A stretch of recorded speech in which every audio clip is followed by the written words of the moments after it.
네, 잘했어요. 거룩하신 아버지 하나님, 이 시간에도 하나님의 은혜 가운데 불러주심을 감사드립니다. Харин бурхан миний цагт ч гэсэн та бидний гүрийн нэгүсэл дүнд дуудаж өгсөнд баярлалаа. 이 시간에 미가서 7장 말씀을 공부하고자 합니다. Энэ цагт бид Мика 7 дугаар бүлгээс сонсох гэж байна. 미가서를 통해서 하나님이 저희들에게 주시는 귀한 생명의 말씀을 잘 깨닫게 해 주시옵소서.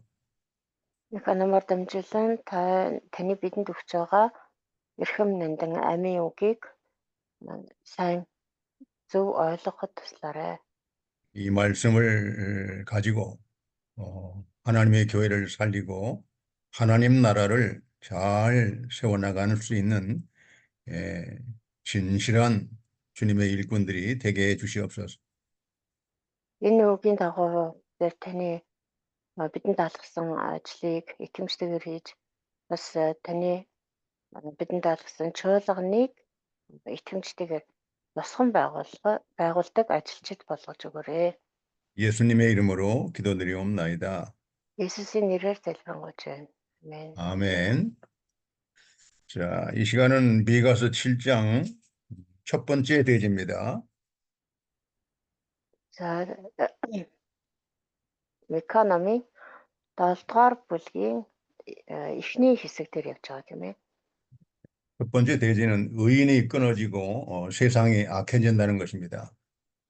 Эхний хэсэг болохоор итгэмжит хүмүүс устж энэ дэлхийн ертөнц улам бүр ярмуу болсон тухай өгүүлж байгаа. 경건한 자가 세상에서 끊어지고 정직한 자가 사람들 가운데 없어진다는 것입니다. Итгэмжит хүмүүс энэ газраас устж чигч шударга нь хүмүүсийн дундаас үгүй болжээ гэж хэлсэн 2 дугаар эшлэлээр. 그리고 세상이 극도로 부패하고 타락해서 하나님의 진노를 사고 있다는 것입니다. Газар дэлхий бүр дээд зэргээр ялзарч завхарч тэгээд бурхны тэр уур хилэнг өөр дээрээ дуудаж байна. 그래서 오늘 이 시간은 4절을 읽어주시기 바랍니다. За 4-р эшлэл бишээ.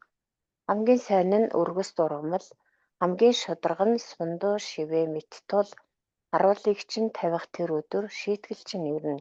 Тэгэхэд тэдний өмнө самуурал ирэх болно. 4절에 보면은 당시에 이렇게 부패하고 타락한 그런 모습을 이 본문에서도 이렇게 우리가 알 수가 있습니다.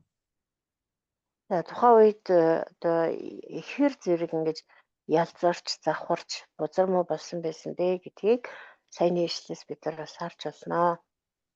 이 4절 본문에 보시면 가장 선한 자라도 가시 같고 가장 정직한 자라도 찔레 울타리보다 더하다고 탄식하고 있습니다.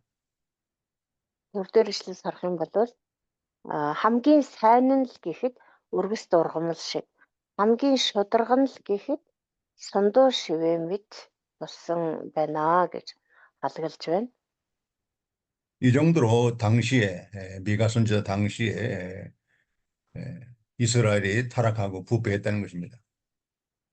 Тэр Микагийн үед бол ерөөсөө ийм л хэмжээнд Израилийн нөхцөл байдал ялзарч завхарсан байсан байна.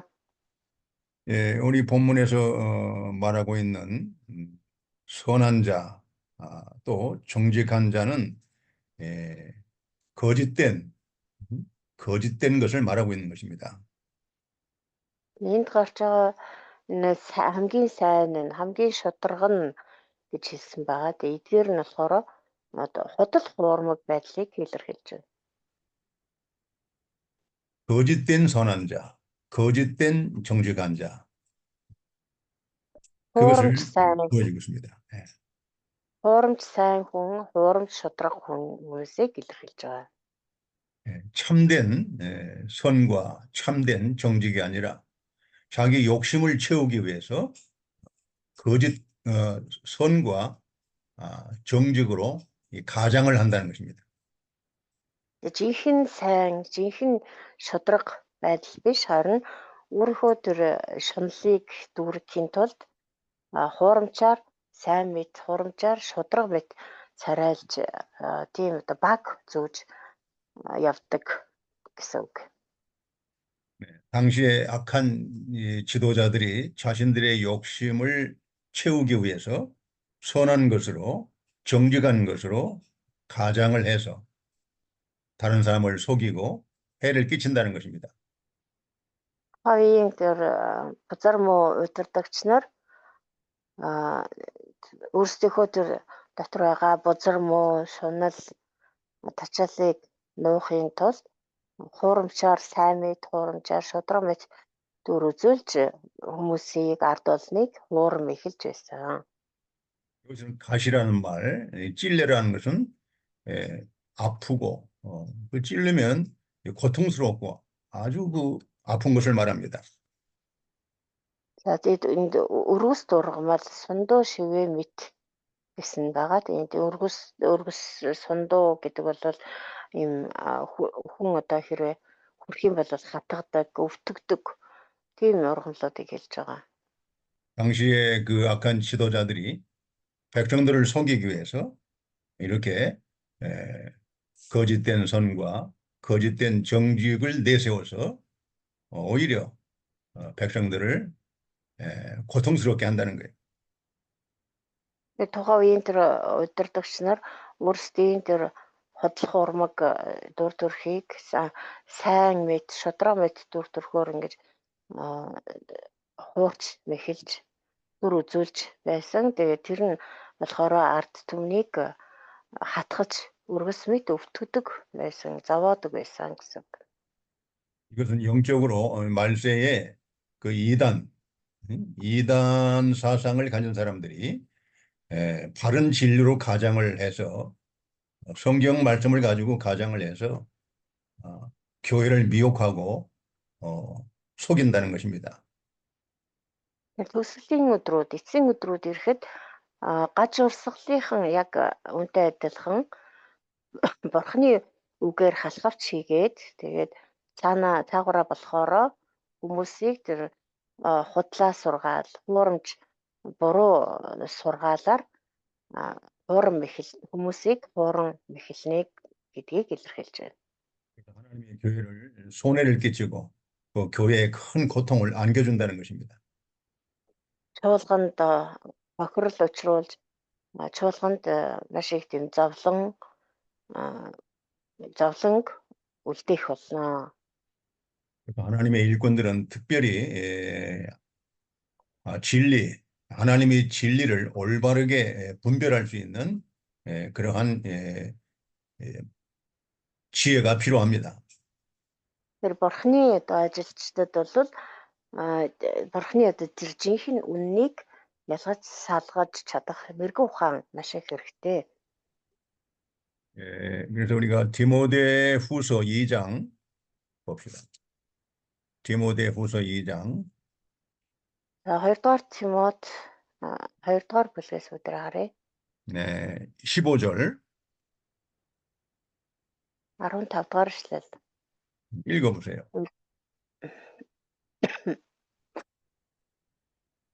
Ичих зүйлгүй ажилчин үнний үгийг зөв заагч гэж бурханд өөрийгөө сайшаалган харуулахыг хичээ. 네, 진리의 말씀을 옳게 분별할 수 있는 그러한 일꾼이 되라는 거예요. Үнний үгийг зөв зааж, зөв ялгаж, салгаж чаддаг тийм мэрэгэн ухаантай ажилчид болохыг хичээ. 그리고 자신을 하나님 앞에 드리기를 힘쓰라는 것입니다. Тэгэд өөрийгөө бурханд тэгж сайшаалган харуулахыг хичээгээрэй гэсэн байна. 자, 그러면서 16절 읽어보세요. Дараагийнх нь 16 дахь эшлэл уншъя.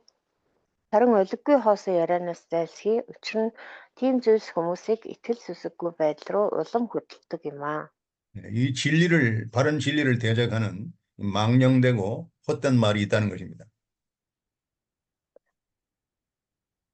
Тэр одоо үнэн зөв үгийг эсэргүүцдэг тийм олиггүй хоосон яриа байдаг. 네. 하나님의 진리를 거스리고 대적하는 망령되고 헛된 말을 버리라는 것입니다. Тийм одоо үгсээс зайлсхийх хэрэгтэй. Бурхны үгийн эсрэг үнэн зөв үгийг эсэргүүцсэн мушгин гуйвсан тийм дэмий хоосон ярианаас зайлсхийх хэрэгтэй. 17절 읽어보세요. 17-ыг нас уншъя. Тэдний үг хавдар тархах мэт бөгөөд дунд нь хуминай филет нар байна. 이 거짓된 교훈이 악성 종양처럼 이게 퍼져나간다는 거예요. 전염된다는 것입니다. За ийм одоо худал хуурмаг дэмий хоосон яриадад яг хавдар шиг тархдаг гэж. 18절 읽어보세요. 18. Тэд үннээс төрж амьлал нь аль хэдийн болсон хэмээн заримынх нь итгэлийг бүснүүлж байна. 예, 진리에 관해서는 그들이 그릇되어도다. 이 진리를 그릇되게 하는 그런 잘못된 그런 교훈 우리가 분별해서 버려야 된다는 것입니다. Тэд үннээс төөрсөн гэж байна тийм ээ. Өөрсдөө төөр зогсох үннийг гажуудуулж төөрөгдүүлж байдаг ийм хуурамч хүмүүс тэгээд ийм хуурамч гаж сургаалаас бид нэр аль болох хол явах хэрэгтэй. 부활이 이미 지나갔다 하므로 어떤 사람들이 믿음을 무너뜨린다고 했습니다. Тэдгээр ярихдаа амьлал нь аль хэдийн болчихсон гэж зарим хүмүүсийн итгэлийг нь бүснэлдэг. 성도의 부활은 주님이 재림 시에 성도의 부활이 일어나는 것이 진리입니다.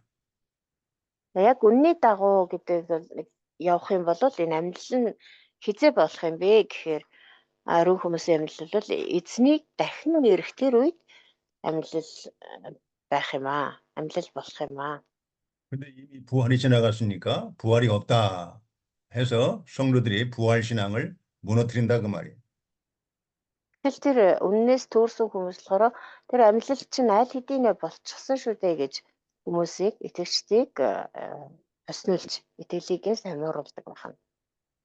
그러니까 우리는 하나님의 진리를 바르게 잘 분별해서 하나님의 교회를 이단 사상으로부터 지켜내야 됩니다.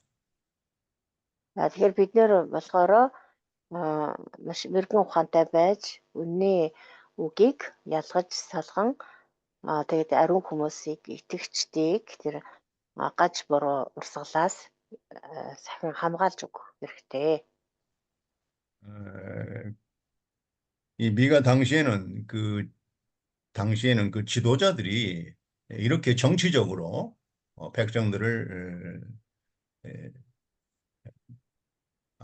거짓된 선과 이 정직을 가지고 속였다는 것입니다. Тэр Микагийн үед болохоор тэр тухайн удирдагч нар ард түмнийг тэр өөрсдийнхөө хуурамч тийм шудраг дүр төрхөөр хуурч мэхэлж байсан. 그 죄 때문에 하나님께서는 그들을 징벌하시고 그들을 심판하신다는 것입니다. Тэр гэм нүглийнхэн төлөө бурхан тэднийг шийтгэх болно. 그 말씀이 바로 그들의 파수꾼들이 곧 그들 가운데 형벌의 날이 임하였다고 하고 있습니다. Энэ тухай болохоор юу гэж хэлсэн байна вэ? Тэгэхээр харуулагч нь тавих тэр өдөр шийтгэл чинь ирнэ гэсэн. 그래서 파수꾼들은 그 이스라엘의 부패하고 타락한 악한 지도자들을 말합니다. Энэ харуул гэдэг нь болохоор тэр Израилийн язарч завхарсан удирдагч нарыг хэлж байгаа. 그들이 하나님의 심판, 형벌을 받을 때에 그들이 요란하리로다 했습니다. Тэр өдөр тэр шийтгэлийн өдөр ирэхэд тэдний өмнө самуурал ирэх болно гэсэн. 그들이 심판을 받을 때에 두려워하면서 이렇게 하나님의 심판 가운데 망한다는 뜻입니다. Өөрөөр хэлбэл тэднэрийн дээр шийтгэл бурхны шийтгэл ирэх үед тэд одоо энэ үмэн сам болж тэгээд мөхөж сүрэх болно. 5절을 읽어주세요. 5 미가서 5-аар 7장 5절. ишлэл 5-аар ишлэл. Өршдөө бүү найзтай бүү итэг, өвөрт чинь унтагчаас уруул амаа хамгаал. 이 5절 말씀도 보다고 5дугаар ишлэлээ тэр чинь. 차우다가 Ямар номны 5 бэ? 미카다스 Үгүй энэ. 예. Тийштэй 7. 아 Мика 7 явж байгаа яг. За хоёр игч микрофоноо ер нь байнга хаалттай байлгаарай. Хичээл өндөр яриач орж ирээд байна. Мика 7 дугаар бүлэг дээр явж байгаа шүү дээ. Тэгээд одоо 5 дугаар ишлэлийн сая уншлаа. 5절 말씀 다시 한번 읽어주세요. 5 дугаар ишлэгийг дахиад уншъя. Өршдөө бүү найзтай бүү итэг. Өвөрт чинь унтагчаас уруул амаа хамгаал. 예, 여기 나오는 이웃이나 친구 또는 자기 품에 누운 아내라는 사람은 아주 가까운 관계를 말합니다. 아내로 되어 있어요. 예, 아내로 됐는데 그 여기는 품에 같이 자는 자라고. 예, 내 품에 누운 여인이 아내로 해석되고 있습니다. 내 품에 여인이 누운 아니라 아니 몽골 성경에는 그냥 내 품에 자는 자라고 되어 있어요. 그렇죠. 아내로 해석돼 있죠? 아니 내 품에 자는 자 여자라는 말이 없고 그냥 내 품에서 같이 자는 자. 자는 자는 이제 아내를 두고 하는 말입니다. 아내. 정상적으로 부부 관계, 부부 아내를 말합니다. За хөрш найз гэдэг бол одоо ойр дотны хүмүүсийг хэлж байна. Тэр тэгэлэл өвөрт чинь унтагч. За тийм Солонгос библиэр болохоор өвөрт чинь унтагч эмэгтэйгээс гэсэн байгаа мэт. Тэгээд яг эмэгтэй гэдгээрээ тэр эхнэрийг нь л хэлж байгаа гэж байна л да. 이 말세에 가서는 이웃이나 그 친구를 믿거나 의지하지 말고 심지어 자기 품에 누운 아내에까지도 그 입을 지키라는 것입니다. Тэгэхээр энэ дэлхийн төгсгөл ойртох тусам эцсийн өдрүүд ойртох тусам бид нар хөршдөөч гэсэн дотны найздаа ч гэсэн тэр битгий хэл өвөрт чинь удаж байгаа эхнэртэй ч гэсэн итгэж болохооргүй тийм цаг үе ирнэ гэсэн. 이것은 당시에 그 사회가 특별히 그 가정 사회나 그 가정이 얼마나 그 신뢰가 무너지고 서로 믿을 수 없는 그런 무질서한 사회가 됐다는 것입니다. Тухайн үеийн нийгэмч гэсэн энэ ямар одоо тийм биендээ итгэхийн аргагүй тэгж үргэлж одоо би нэг ингэж хуурам мэхэлж байдаг итгэлцэл гэдэг зүйл бүр нураад унчихсан тийм нийгэм болсон байсан гэдгийг илэрхийлж байгаа. 당시에 이것은 그 이웃이나 친구가 오히려 속여서 해를 끼치고 많은 고통을 준다는 그러한 그 상황을 증거하고 있는 것입니다. Хурцэн ч юм уу, найз ч юм уу тийм ээ. Тэр хамгийн одоо ойр дотно гэж бодож байсан хүмүүс нь би нэгээ ингэж хуурам бэхэлж зовоодч байсан тийм нөхцөл байдлыг илэрхийлж байгаа. 심지어 부부 관계도 신뢰가 무너지고 서로 믿을 수 없는 그러한 참 어려운 시대가 온다는 거예요. Тэр ч тгийлэл эхнэр нөхөр хоёр шиг хүртэл биендээ итгэж чадхааргүй тэр итгэлцэл нь нурчихсан. Үнэхээр тийм хүнд хэцүү цаг үе ирэх болно. 아내가 남편을 속이고 또 남편도 아내를 속이고 이렇게 신뢰가 무너지는 이런 타락한 세상을 보여주고 있는 것입니다. Эхнэр нь ч нөхрөө хураал, нөхөр нь ч эхнэрээ хуураад ямар ч одоо биендээ итгэх зүйлгүй, итгэлцэл гэдэг зүйл байхгүй болсон тийм ертөнц ирэх болно. 이것은 당시에 이스라엘의 지도자들만 타락한 것이 아니고 그 사회를 구성하고 있는 가장 기본적인 가정까지도 철저하게 부패하고 이렇게 타락했다는 것입니다. Тухайн үеийн Израилийн нийгмийг бүрдүүлж ирсэн одоо эргэтэн дархтнууд төдийгүй, удирдагч нар нь төдийгүй нийгмийн хамгийн анхдагч нэгж болох гэр бүл хүртэл одоо ийм ялзрал завхрал дээд зэрэгтэй тулсан байсан гэдгийг харуулж байна. 6절을 읽어주시기 바랍니다. 6-р эшлэл. Учир нь хүүн эцэгтэйгээ тоомсоргүй харьцаж, охин нь эхийнхээ эсрэг, бэр нь хадам эхийнхээ эсрэг босож байна. Гэрийнхэн чинь дайснууд чинь болж байна. 이것은 6절의 말씀은 그 가정이 얼마나 타락하고 무질서한 것을 이렇게 다시 설명하고 있습니다. Энэ 6-р эшлэлч гэсэн гэр бүл хүртэл одоо ямар дээд зэргээр завхарсан байсан бэ гэдгийг харуулж байна. 아들이 아버지를 멸시한다고 했습니다. Хүүн эцэгтэйгээ тоомсоргүй харьцнаа гэсэн. 성경은 자녀가 마땅히 부모를 공경하고 부모를 이게 존중히 여기라고 했는데 이 타락한 시대에는 오히려 자녀들이 아버지를 멸시한다는 거예요. Библиэд хэлэхдээ өөр хүүхдүүд нь эцэг эхийг хүндлэх ёстой гэсэн байна тий. Гэтэл одоо энэ дэлхийн ертөнцийн улмал бузар муу болж өөр хүүхдүүд нь эцэг эхийгээ үл тоомсордог болно гэсэн байна. 아버지가 돈을 안 주거나 자기 요구를 들어주지 않으면 아버지를 학대하고 아버지를 고통스럽게 하는 거예요. Аав нь одоо өөрийнх нь хүсснийг өгөхгүй ч юм уу мөнгө төгрөг өгөхгүй байх юм уу тэгэх юм бол аавыгаа хүчирхийлж нэмээ аавыгаа зовоож тарчлаадаг гэсэн үг. 성경은 부모가 늙었을 때에 부모가 늙어서 쇠약할 때에 더욱 부모님을 잘 돌보고 부모님을 공경해야 된다고 가르치고 있습니다. Библиэд бол юу гэж сургасан байдаг вэ гэхээр эцэг эхийгээ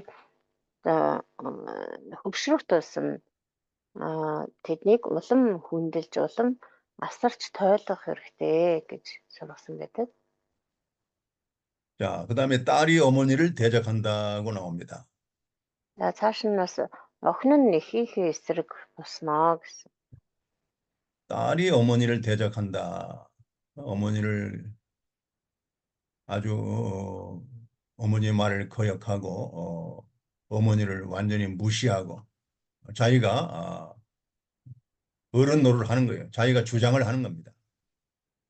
Охин нь эхийнхээ эсрэг босноо гэдэг нь бас л одоо эхийгээ үл тоомсорлож эхийнхээ үгэнд орохгүй тэгээд өөрөө одоо баг эхийгээ төрөлчихсөн юм шиг авирлнаа гэсэн үг.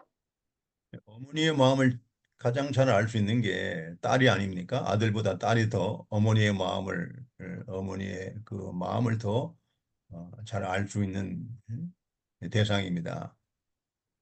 Уг нь бол одоо эхийнхээ сэтгэлийг хамгийн сайн ойлгох хүн чинь охин өрн байх хэрэгтэй байдаг шүү дээ. 어머니가 고생하고 어머니가 참 희생하고 어머니가 고통을 당하는 걸 딸이 그걸 잘 헤아려서 그 어머니를 공경하고 어머니를 말씀을 잘 순종해야 됩니다. Ээж нь одоо ямар их золиос гаргаж зориулт гаргаж байгаа ээж нь ямар их зовж зүдэрч тэмээ сэтгэлийн одоо тийм зовлон эдэлж явдаг вэ гэдгийг охин өрн сайтар ойлгож тэгээд ээжигээ одоо тайвшир тайтгаруулж ээжийнхээ одоо танин болох ёстой. 이때 한 벌쭉 했어. 이 잠언에도 이 부모님에 대해서 어떻게 대할 것인가, 부모님들을, 자녀들이 아주 여러 번 거듭거듭 강조해서 자신의 부모를 잘 공경하고 벌받으리고 기쁘게 하라고 했습니다. Сургаалт өгс номыг уншихад бол маш олон одоо ишлэлээр эцэг эхээ яаж хайрлаж, хүндэлж, асарч халамжлах вэ гэдэг талаар бол олон ишлэлээр өгүүлсэн байгаа. 며느리가 시어머니를 대적한다고 나옵니다. За цааш нь бас ер нь хадам ихийнхээ эсрэг босож байна. 아랫사람이 그 윗사람을 대적하는 것입니다. За энэ юу илэрхийлж байна гэхээр одоо залуус нь одоо залуус заавал насны хувьд биш доод хүмүүс нь одоо дээд хүмүүсээ эсрэг босож байна гэсэн.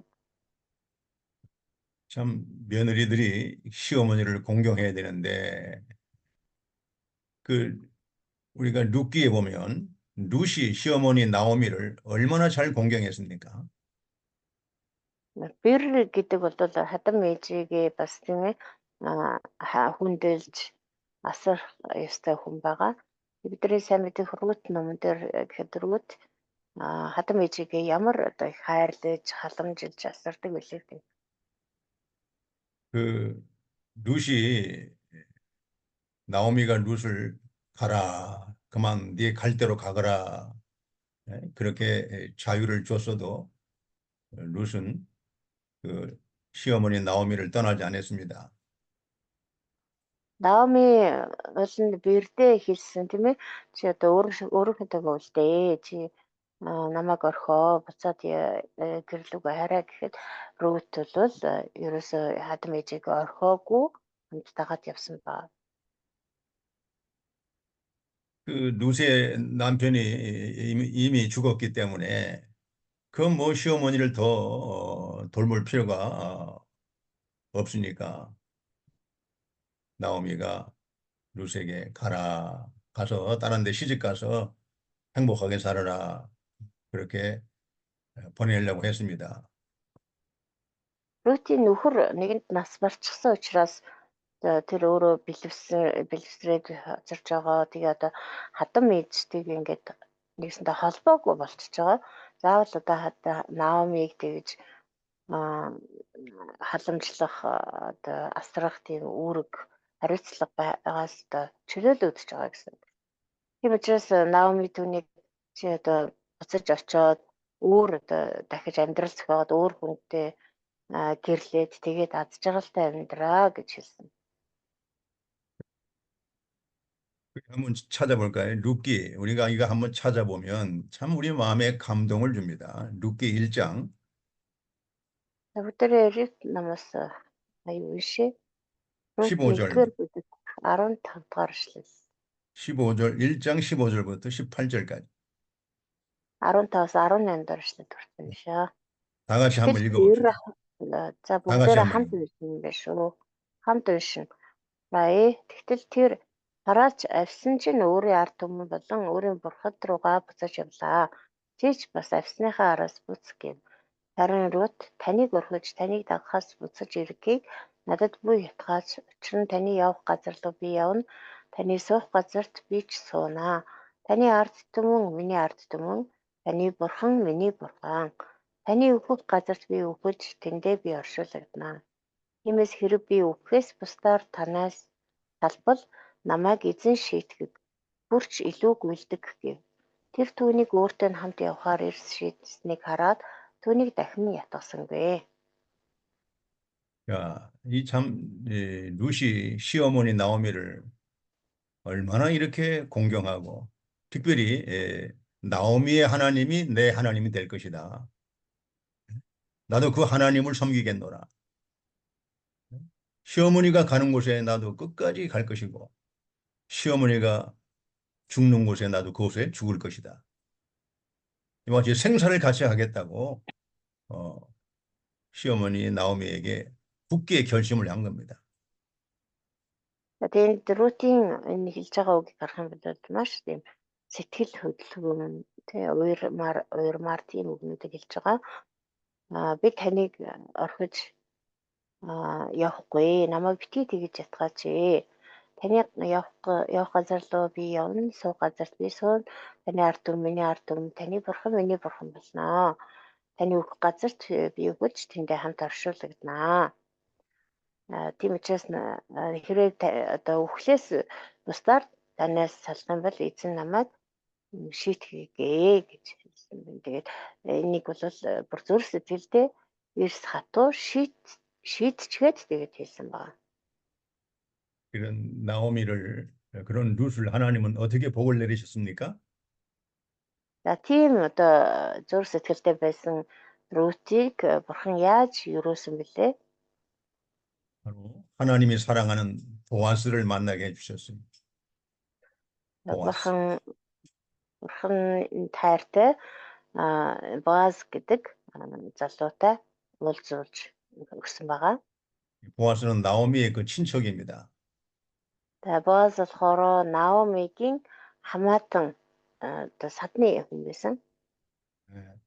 또 보아스는 그때 당시에 하나님을 잘 믿는 경건한 자였고 또 하나님이 복을 주셔서 큰 부자였습니다. Боаз болохоор тэр үедээ бас бурханд маш итгэдэг бурхан тайртай тийм залуу байсаас гадна бурхан түүнийг маш ихээр юрөөсөн учраас баян чинэлэг хүн байсан. 보아스하고 결혼을 해서 아이를 낳는데 그 이름을 오벳이라고 지었습니다. 오벳. Тэгээд Рут Боаз хоёр гэрэлсэн. Тэгээд хүү төрүүлээд Обед гэж нэрлсэн ба. 그 아이를 낳아서 시어머니 나오미에게 그 아이를 낳아서 드렸습니다. За тэгээд Обед гэж хүүгээ төрүүлээд хатам ээж Наомида тэр хүүгээ авчиж өгсөн. 그 오벳이 바로 다윗의 아버지 그 이새의 부친입니다. За тэгэхээр тэр Обед болохоор хэн байсан бэ? Хэн болсон бэ гэхээр Давидын эцэг Есийн аав нь эцэг нь болсон байгаа. 그리고 다윗에게는 할아버지가 되는 겁니다. Өөрөлдвөл Давидын өвөө гэсэн үг. Давидын өвөөг Рут төрүүлсэн байна. 이렇게 아브람과 이 다윗의 계통에 들어가서 그 믿음의 계통에 참여하게 된 위대한 그 여인이 된 겁니다. Ингээд Рут бол одоо Давидын өвөөг төрүүлснээрээ Есүс Христийн буюу аврагчийн тэр удам ургийн бичигт бичигдэх хэмжээний тийм гавьяатай нэр төртэй эмэгтэй болсон байна. 여러분들 그 아들이 있는 분들 그 며느리들을 위해서 기도해야 됩니다. 며느리들을 위해서 기도해야 됩니다. За тэгэхээр одоо хүүтэй хүмүүсд бол ялангуяа бэрийн төлөө маш их залбирах хэрэгтэй. 하나님을 공경하는 그 며느리가 들어올 수 있도록 기도를 많이 하셔야 됩니다. Бурхныг хүндэлдэг, бурхнаас имээдэг тийм бэртэй болохын төлөө залбирах хэрэгтэй. 참 또 여러분 아들, 딸 위해서 기도하고 그들의 배우자를 위해서 기도하십시오.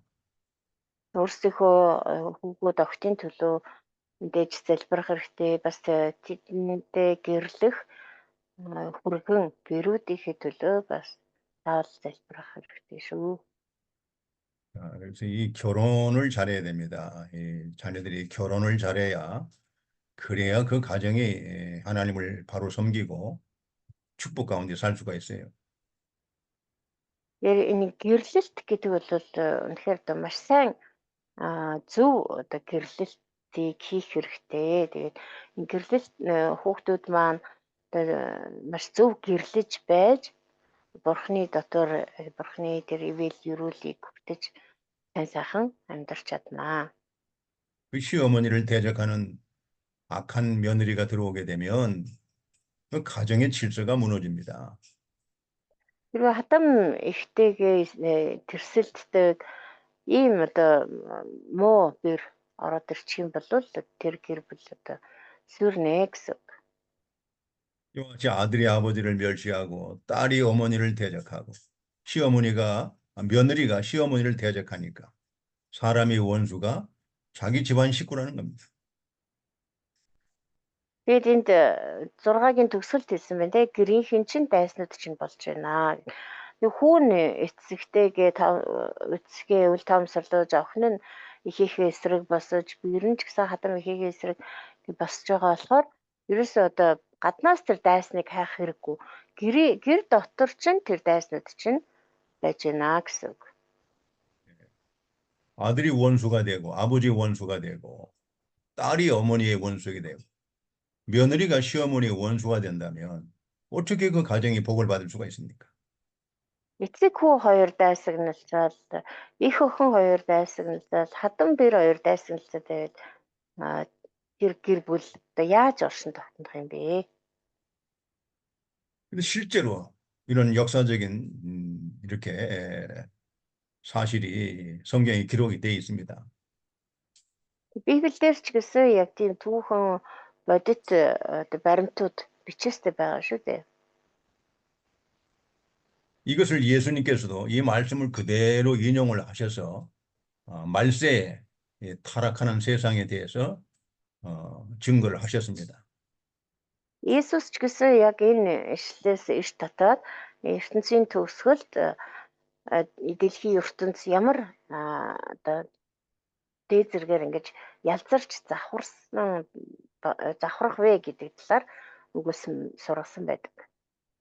나중에 이제 한번 찾아보세요. 마태복음 10장 21절에 예수님의 이 미가서 7장 6절 말씀을 그대로 인용해서 증거하셨습니다. Мат태복음 10장 21절. Матай дараа та нар өөрсдөө олоод үзээрэй. Матай 10:21. Матай 10:21 дээр Есүс энэ Мика 7-гийн 6 дугаар ишлэлээс иш татаж үгүйсэн байгаа. 가정을 지켜야 됩니다. 가정을 지켜야 돼요. Гэр бүлээ бид нар хамгаалах хэрэгтэй. хамгаалах ёстой. 가정을 지키지 못하면 가정이 파괴됩니다. Гэр бүлээ хамгаалж чадахгүй бол гэр бүл сүрнэ. 이 가정을 지키는 방법이 사람의 어떤 힘이나 능력으로 되는 게 아니에요. 하나님의 말씀으로 가정을 지켜야 된다고. Гэр бүлээ хамгаална гэдэг бол хүний хүчээр хүний ухаанаар болцдог зүйл биш ээ. Бурхны үгээр л одоо гэр бүлийг дахин хамгаалж чадна. 예. 그래서 우리가 이 하나님의 말씀으로 자녀들을 잘 양육하고 복종과 순종을 가리키고 하나님의 말씀에 순종하고 부모를 잘 공경하고 가르쳐야 됩니다. Бид нар Бурхны үгээр өөр хүүхдүүдээ сонгож зааж Бурхны үгэнд болон эцэг эхийнхээ үгэнд дуулууртай байх, захирагддаг байх, бас Бурхны үгийг дагаж сахин биелүүлэхийг багаас нь зааж сургах хэрэгтэй. 잠언 14장 1절 한번 읽어보세요. 잠언 14장 1절. За сургаалт өгсөн 14-ийн 1-ийг уншъя. Мөргэн эмэгтэй гэрээ босгох нь муухай эмэгтэй гардан нураана. 다 같이 한번 읽어봅시다. 시작. Бүгдээрээ хамт уншъя. Мөргэн эмэгтэй гэрээ босгох нь муухай эмэгтэй гардан нураана. 예, 여기 지혜로운 여인과 대조되는 미련한 여인이 나옵니다. За энд мөргэн эмэгтэй болон муухай эмэгтэйг хооронд нь харьцуулж бичсэн байна. 지혜로운 여인은 자기 집을 잘 세워나가고 미련한 여인은 자기 손으로 그 가정을 집안을 무너뜨립니다. Мэргэн эмэгтэй бол өөрх гэрээ өөрөө үүдэн татаж тийм ээ босгодгоо гэж байна. Харин мунхаг эмэгтэй болохоор өөрийнхөө гараар нураадаг гэж байна. 지혜로운 여인은 바로 하나님을 경외하는 여인을 말합니다. Мэргэн эмэгтэй гэдэг нь бол бурхнаас эмээдэг эмэгтэйг хэлж байна. 하나님을 경외하는 여인은 자기 집안을 잘 세워나갑니다. 아름답게, 질서 있게 예? 하나님께 기뻐하시도록 가정을 잘 세워나가는 Бурхнаас эмээдэг эмэгтэй бол өөрийнхөө гэр орныг үнэхээр одоо эмэх зэгцтэй гоё сайхнаар тий босгон байгуулдаг. Тэгээд бурханд тааламжтай тийм гэр бүлийг босгон байгуулдаг. 그러나 이 미련한 여인은 바로 하나님을 멸시하는 자입니다. 하나님을 대적하는데 Харин мунхаг эмэгтэй гэдэг нь бол бурхныг үл тоомсордог, бурхныг эсэргүүцдэг эмэгтэй гэлж байгаа. 이 교만한 자라고 하죠. 교만은 하나님을 대적하는 거죠. Энийг гэсэндээ бардам эмэгтэй гэсэн. Бардам хүн л бурхныг эсэргүүцдэг. 하나님을 대적하는 이 교만은 가정을 무너지게 하고 파괴하는 것입니다. Энийг гэсэндээ мунхаг эмэгтэй гэдэг нь бол бардамлыг бэлэгдэж байгаа гэж хэлж болно. Тэгээд бардам зам болвол бурхныг эсэргүүцэж тэгээд түүнээс болоод эцэстээ сүрдэг. 자, 미가서 7장 두 번째 대지입니다. За эргээд Мика 7-р бүлэг дээр очие. Одоо болохоор 2 дахь хэсэг. 환난 중에도 여호와를 바라보는 자는 소망이 있다는 것입니다. Зовлон гамшиг дунд ч гэсэн бурхныг ширтэн харагчин найдвартай юм аа. Найдвар байдаг. 7절부터 13절입니다. 7-аас 13 дугаар эшлэл. 여러분 참 이 세상은 환난 풍파가 많습니다. Энэ дэлхий дээр үнэхээр одоо маш их зовлон гамшиг аюул тулгарч байдаг. 여러분 이 세상을 바라보면 정말 낙심이 되고 때때로는 절망하는 마음이 생깁니다. Энэ дэлхийг харах юм бол үнэхээр заримдаа бүр сэтгэлээр унаад шантрах, зүхрөх үе гардаг. 그래서 성경은 하나님을 우러러 보라고 합니다. 하나님을 바라보라고 합니다. Тийм учраас Библиэр юу ч хэлсэн бэ гэхээр бурхныг хараа, бурхан руу хараагаж эхлүүлээ гэж хэлсэн байна. 아무리 이 세상이 소망이 없는 것 같아도 소망의 하나님, 그 하나님을 바라보고 그 하나님을 우러러 볼 때 우리에게 소망이 생기고 그 소망을 가지고 우리가 기뻐하고 오히려 즐거워하면서 이렇게 하나님을 잘 섬길 수가 있는 것입니다. Энэ дэлхийг харахад хичнээн одоо тийм цөхөрмөр, шантармаар найдваргүй харагдаж байлаа ч гэсэн бид тэр найдварын бурхан руугаа харах юм бол найдварын бурхан руу харцаа чиглүүлэх юм бол тэр тэндээс найдварыг олж авч тэр найдвараараа энэ зовлонд дэлхий дээр амьдарч чадах юм аа. 7절 읽어보세요. 7절. 7 дугаар эшлэл бишээ. Харин миний хувьд би эзнийг хүлээн харуулах болно. Би авралынхаа бурхныг хүлээн. Миний бурхан намайг сонсох болно. 그 위에 절에서는 계속해서 이 부패하고 타락한 그 미가 시대의 세상을 보여주었습니다. Энэ 7 дугаар эшлэлээс урагш байгаа эшлүүд дээр болохоор Микагийн цаг үеийн тэр нөхцөл байдал ямар одоо ялзарч завхарсан байсан бэ, цөхөрч шантармаар байсан бэ, ямар ч найдваргүй байсан бэ гэдгийг харуулсан. 그 나라에 정치하는 사람을 보든지 또 권세 있는 사람들을 보든지 부자들을 보든지 또 남녀노소를 보든지 다 타락하고 부패하고 죄 가운데 살아가는 걸 보고서 이 낙심이 되는 겁니다. Тэр улсын одоо дарга цэрэг байна уу, эргэтэн даргатан байна уу, эрх мэдэлтэй хүмүүс, удирдагч нар байна уу, аль эсвэл одоо тэр баячуудыг ч гэсэн харсан, аль эсвэл гэр бүлүүдийг ч гэсэн харсан бүгд одоо адилхан ялзарч завхурчихсан. Үнэхээр тэр ямар ч тийм найдлаггүй болчихсон байсан. 그리고 이 세상에 그 이웃들의 가정을 보게 되면 정말 더더욱 그 가정들이 파괴되고 무너지는 걸 보고 불행해지는 걸 보고 한탄이 나옵니다. Тэгэд хөршүүдийнхээ ойр тойрныхоо хүмүүсийн гэр бүлийг харсан ч гэсэн тэр гэр бүл ямар ч одоо замбраагүй одоо их бага одоо юу гэдэг лээ нөгөө ах захын тийм ёсч байхгүй алдагдчихсан тэгээ ялзар завхарсан тийм байдлыг хараад бүрч их одоо уй гашуу төрж халаглахад хүрч байсан. 하나님의 교회들을 보게 되면 이 교회를 보게 되면 더더욱 실망스럽고 정말 마음이 안타까워. 이 교회들을 보면 교회가 세상에 빛이 되지 못하고 소금이 되지 못하고 세상에 소망이 되지 못해요. 이걸 보면 더 마음이 안타깝습니다. Дээрэс нь бас одоо эзний тэр чуулганыг харах юм бол хэрэг тэр чуулган яг энэ дэлхийн тэр гэрэл давс болгох ёстой байтал тэгж чадахгүй байгаа. Тийм чуулгануудыг харах юм бол бүрч цөхрөнгөө барж бүрч одоо итгэл найдвар нь унтрах болно. 그러나 그런 가운데서도 절망하지 않고 낙심하지 않고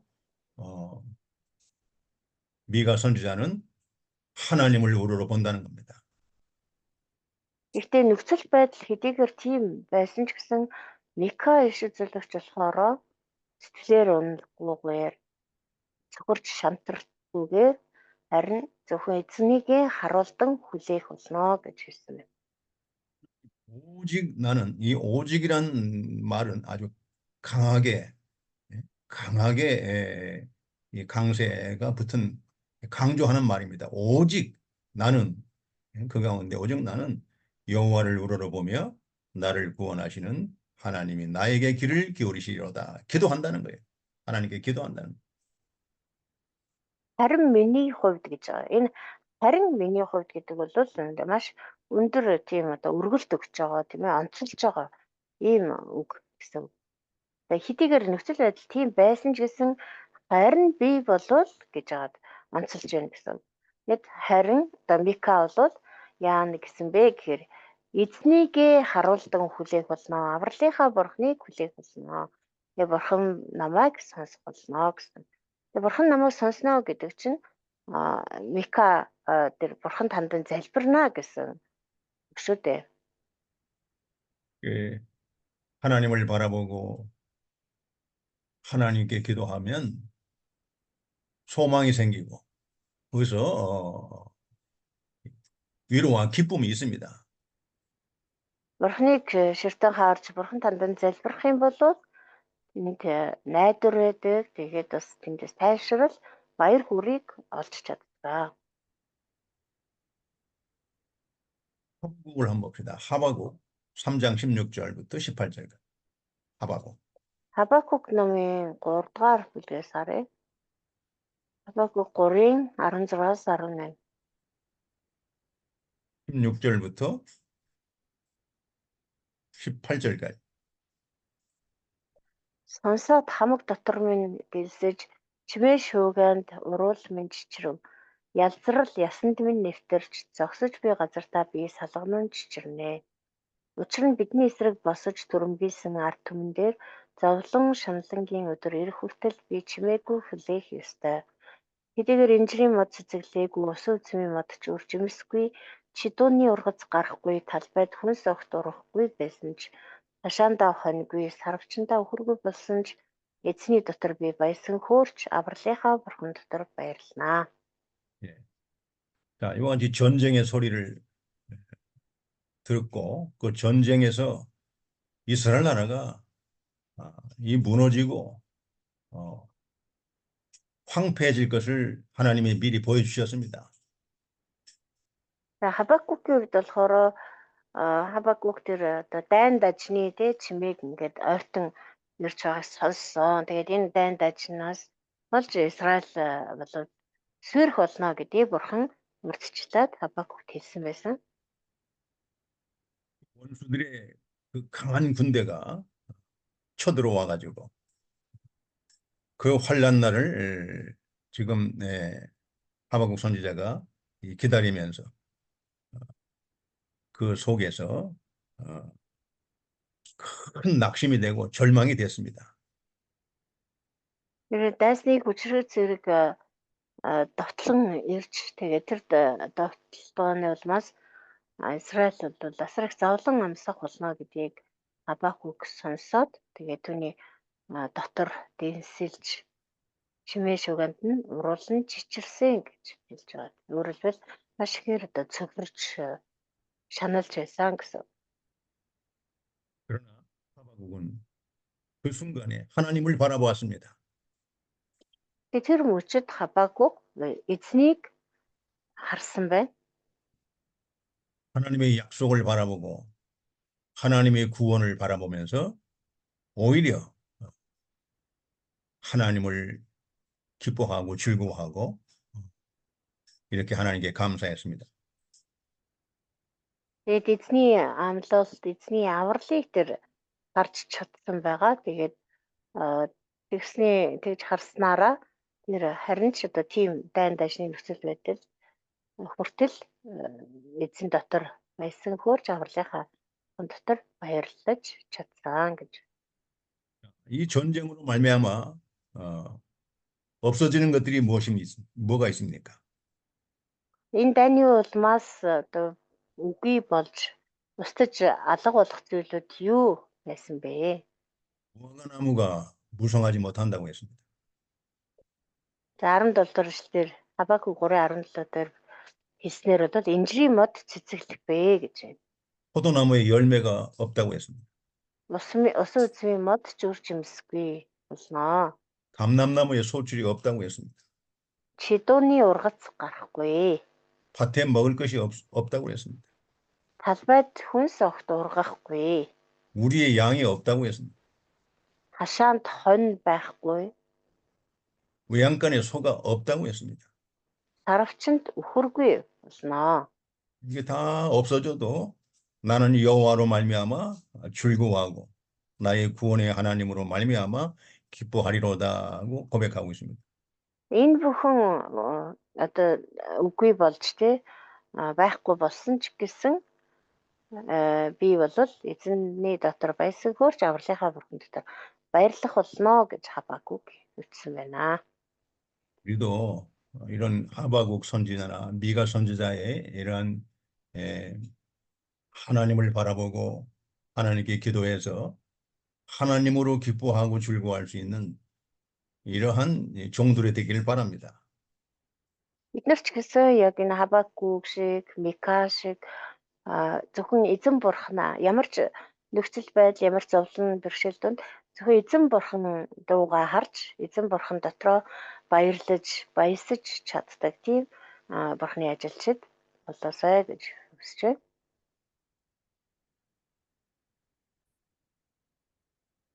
기도하겠습니다. За залбирая. 거룩하신 아버지 하나님 감사합니다. Ариун бурхан минь баярлаа. 이 시간에도 저희들을 은혜 가운데 불러주셔서 감사합니다. Энэ цагт ч гэсэн та биднийг нэгүсэл донд дуудаж өгсөнд баярлаа. 하나님의 택한 종들을 하나님 이렇게 불러주셔서 은혜 가운데 성경을 공부할 수 있도록 인도해 주심을 감사드립니다. Өөрийнхөө сонгосон хүмүүсийг инхүү дуудаж өөрийнхөө нэгүсэл дотор таны үгээс суралцах боломжийг олгож байгаа талархаж байна. 하나님의 택한 종들이 다 나와서 우리가 하나님의 진리의 말씀을 기쁘고 즐겁게 공부할 수 있도록 은혜를 베풀어 주시옵소서. Таны сонгосон бүх зорцноор энд цуглаад таны бидэнд өгсөн тэр нэгүслийн үнний үгийг баяр хүртэгээр суралцахад та туслаарай. 예수님의 이름으로 기도드리옵나이다. Есүсийн нэрээр залбирanгуйч байна. 아멘. 이 시간은 미가서 7장 두 번째 대지입니다. За Мика 7 дугаар бүлгийн 2 дахь хэсэг дээр 2 дугаар 네. хэсэг дээр явж байгаа. 환난 중에도 여호와를 바라보는 자는 소망이 있다는 그러한 주제입니다. Энэ 2 дугаар хэсгийн сэдв нь болохоор зовлон гамшиг дунд ч гэсэн Бурхныг ширтэн харагч нь найдвартай байгуулна гэсэн сэдв байна. 특별히 그 7절 본문 끝머리에 하나님이 환난 가운데서 우리의 기도를 들으신다고 했습니다. Ялангуяа 7 дугаар ишлэлийн төгсгөл хэсэгт нь харах юм бол Бурхан тэр зовлон гамшигын нөхцөл байдал донд ч гэсэн Бурхан намайг сонсох болно гэж хэлсэн байна.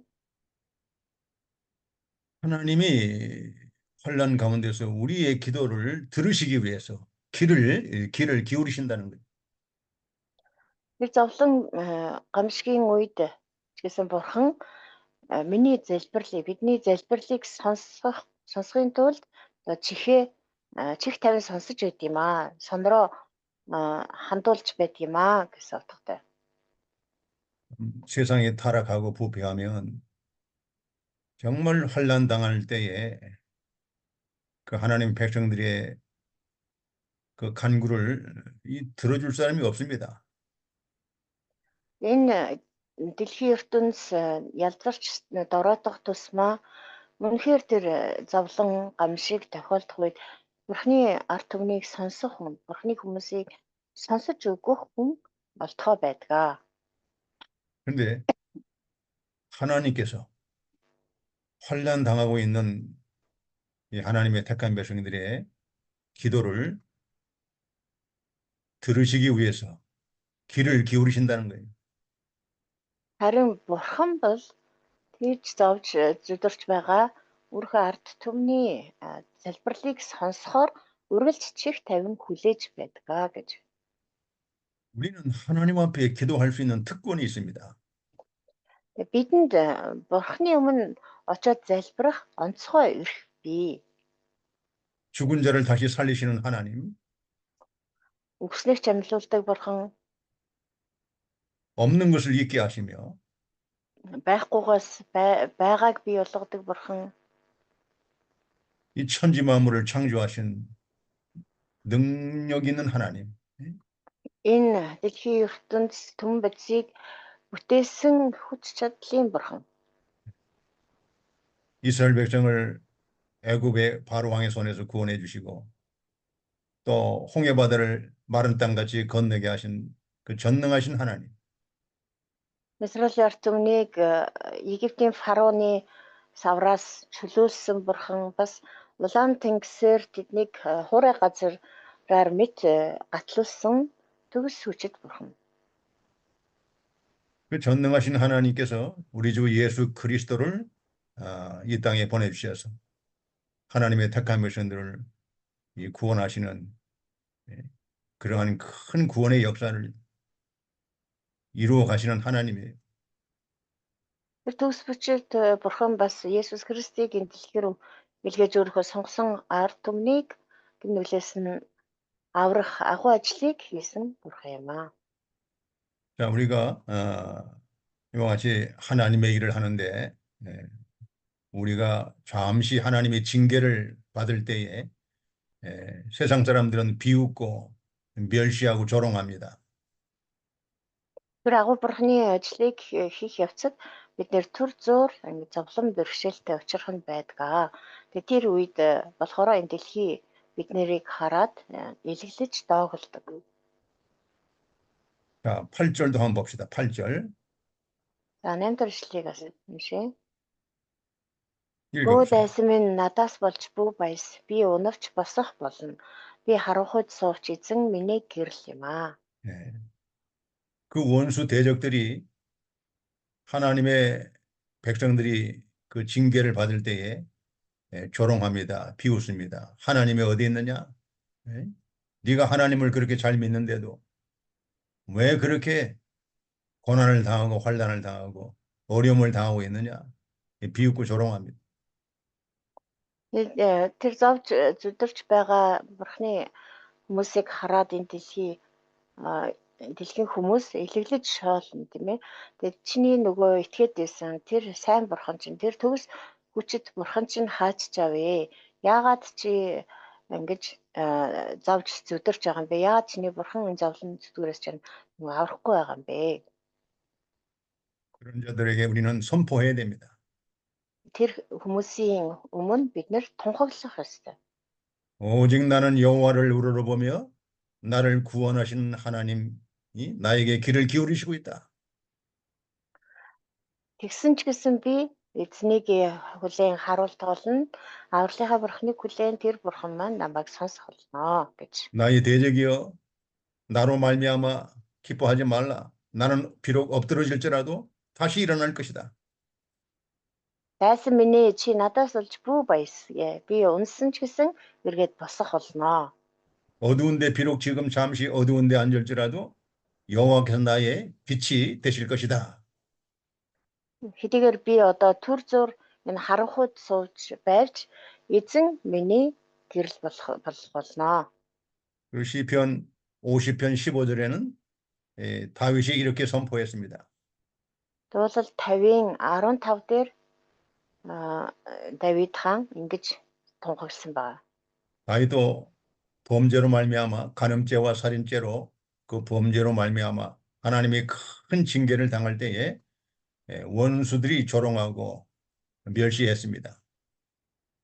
Давид ч гэсэн тэр гим нүглээсээ болж алдаанаасаа болж тэр завхаарлаасаа болж төр зуур дэрж завж шаналж байх үед хүмүүс Давид руу чичилж түүнийг илэглэн шоолж ирсэн. 그때 다윗은 자신의 죄를 회개하면서 하나님 앞에 부르짖었습니다. Давид эзний өмнө өөрийнхөө гим нүглийг гимшээд тэгээ бас энэхүү тунхагласан байгаа. 환난 날에 나를 부르라. 내가 너를 건지리니 네가 나를 영화롭게 할 것이다 하고 선포했어요. Зовлон шаналсангийн өдөр намайг дууд. Би чамайг аврах бөгөөд чи намайг хүндэтгэнэ. 다 같이 한번 해봅시다. 환난 날에 나를 부르라. Өдөр хамтдаа тунхаглая. Зовлон шаналсангийн өдөр намайг дууд. 내가 너를 건지리니 Би чамайг аврах бөгөөд 네가 나를 영화롭게 할 것이다. чи намайг хүндэтгэх болно. 오히려 환난 가운데 우리가 회개하고 하나님께 부르짖으면 하나님이 그 기도를 들으시고 우리의 기도로 말미암아 더 하나님이 영화롭게 된다는 거예요. Зовлон шаналсангийн үед бид нэр эзний өмнө гимшээд эзэн тандан хашгирах юм бол харин ч эзэн тэр залбирлыг мань сонсоод өөрийгөө улам бүр алдаршуулах болно. 이것이 환난 중에 있는 하나님의 백성들에게 큰 위로와 평안이 되는 것입니다. Энэ нь тэр зовлон шаналл донд байгаа бурхны ард түмний хувьд бол агуу их тайвшрал ба 그 원수들이 그럽니다. 네가 하나님의 종인, 네가 하나님의 일을 하면서도 네가 되는 게 뭐 있느냐? 네가 성공한 게 뭐 있느냐? 뭐 잘된 게 뭐 있느냐? 그 원수들이 조롱할 수 있습니다. тайвшрал ба амар тайван болдгоо. Найдвар болдгоо. Тайвшрал ба найдвар болдог. Тэгээ тэр зовлон шаналлангийн үед дайснууд болохоор мэдээж илэглэж шоолж болно тийм ээ. Тэр бурхан чинь хаа маань нөгөө танай бурхан чинь тийм мундаг одоо хүчтэй чадaltaй гэсэн хаа маань яагаад чамайг одоо энэ зовлонгоос чинь ангижруулахгүй байгаа юм гэж. 그런 세상을 향해서 우리는 담대하게 선포해야 됩니다. Тэгээ тийм дэлхийн эсрэг тийм одоо шоолж илэглэж байгаа хүмүүсийн эсрэг бид нар зоригтойгоор тунхаглах хэрэгтэй. 자, 그리고 이사야 26장 16절 한번 읽어보세요. 이사야 26장 16절. Исая 26-гийн 16-ыг бас. Эзэн минь тэд шаналхдаа таныг ирсэн. Таны гисгэлт дээр нь байхад шивнсэн залбирлал гарнаа. 여호와여 그들이 환난 중에 주를 앙모하여 싸우니 주의 징벌이 그들에게 임할 때 그들이 간절히 주께 기도하였나이다. 이렇게 선포하고 있습니다. Эзэн минь тэд шаналхдаа таныг ирж хайсан. Таны гисгэл тэдний дээр байх үед зөвхөн шивнсэн залбирлал гарах болно гэж. 환난 중에 있는 성도들이 기도로 말미암아 하나님의 이름이 영화롭게 된다는 거예요. Зовлон шаналл донд байгаа арц өмнгийг аварснараа бурхан эзэн өргө алдаршуулна. 나의 대적이여 나로 말미암아 기뻐하지 말지어다. 나는 엎드러질지라도 다시 일어날 것이고 어두운 데 앉을지라도 여호와께서 나의 빛이 되실 것이다. 선포하십시오. Тэр хүмүүсийн эсрэг дайсан минь надаас олж бүх баяс би өнөвч бас болно харанхуйд сууч эзэн миний гэрэл болгомлно гэж зоригтой тунхаглацгаах хэрэгтэй. 이 말씀이 우리의 확고한 신앙 고백이 되어야 됩니다. Энэ үг бол бидний үнэхээр бат итгэлийн маань өвчл болох ёстой маа. 우리가 잠언 24장 16절 한번 보세요. 잠언 24장 16절. Сургаалт 24-ийн 16-г бишээ. 자, Учир нь зөвхт нь 7 бүдрөвч сэхэн буруут нь гай гамшигт нэг мөсөн бүдэрнэ. 네. 의인은 7번 넘어질지라도 다시 일어난다고 했습니다. Зөвхт хүн 7 удаа бүдрөвч сэхэх болно. 그러나 악인은 그 재앙 가운데 완전히 넘어진다고 했습니다. 엎드러진다고 했습니다. Харин буруутнууд бол гай гамшиг дотроо нэг мөсөн бүдэрч сүрэх болно. 의인이 어떻게 환난 가운데 엎드러졌다가 다시 일어날 수 있습니까? Зөвхт хүн яаж одоо тэр зовлон шаналл донд бүдэрч унаад буцаж сэхэж босож чадах вэ? 그건 하나님의 약속을 믿기 때문에 하나님이 반드시 그 믿음대로 넘어진 자리에서 다시 일어나게 해주신다는 거예요. Яг л зөвхт хүмүүс бурхны амлалтанд итгэдэг учраас бурхан гарцаагүй тэр хүмүүсийг амлалтынхаа дагуу итгэлийнхэн дагуу босгож өгөх болно. 시편 37편 23절 24절 다 같이 한번 읽어봅시다. Дуулал 37-гийн 시편 37편 23절 24절 23-24. Дуулал 37-гийн 23-24. Хүний алхмууд эзнэр тогтоогдох агаад замд нь тэр баярлдаг. Тэрээр бүдрөвч газар хөсөр унахгүй. Учир нь эзэн нутраараа түшдэг.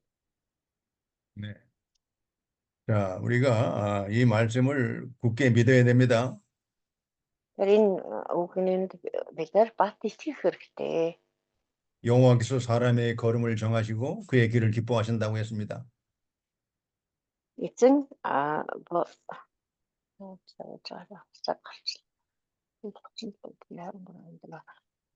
эзэн хүний алхмууд эзэн дээр тогтоогдох хагаад тэр замд нь баярлдаг гэсэн.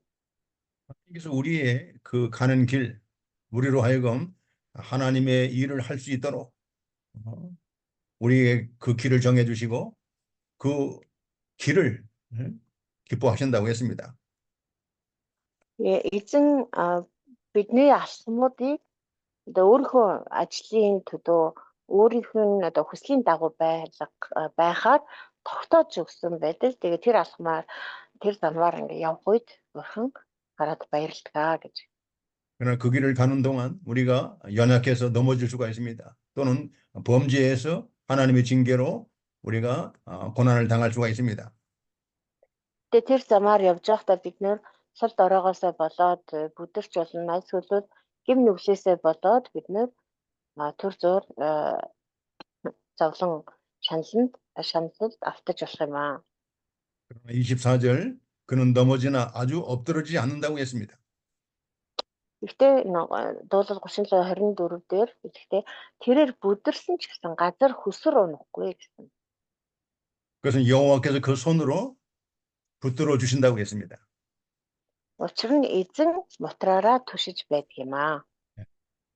우리가 연약하고 죄 가운데 징계를 받아서 넘어질지라도 하나님이 다시 붙들어서 일으켜서 다시 하나님의 길을 가도록 우리에게 은혜를 주신다는 겁니다.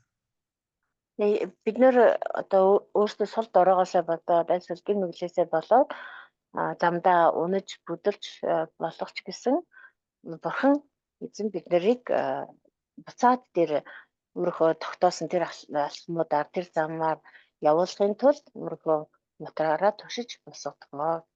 이와 같은 말씀들은 과거에 하나님을 섬기던 백성들이 혹은 하나님의 종들이 넘어진 데서 환난 가운데서 다시 일어난 그런 확신 있는 말씀들입니다.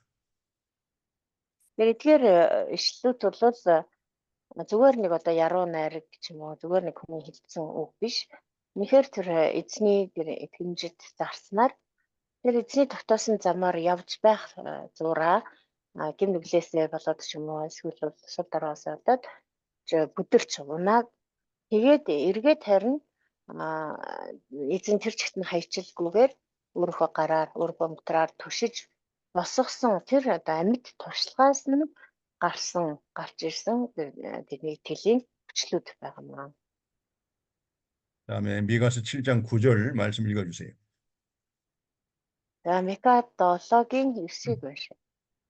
Түүний эсрэг би нүгэл үлдсэн тул тэрээр миний хэргийг өмгөөлж миний төлөө шүүлтийг хэрэгжүүлэх хүртэл эзний зэгүүцлийг би үүрэх болно. Гэрэлд намайг тэр гаргана зөв шударгыг нь би харна.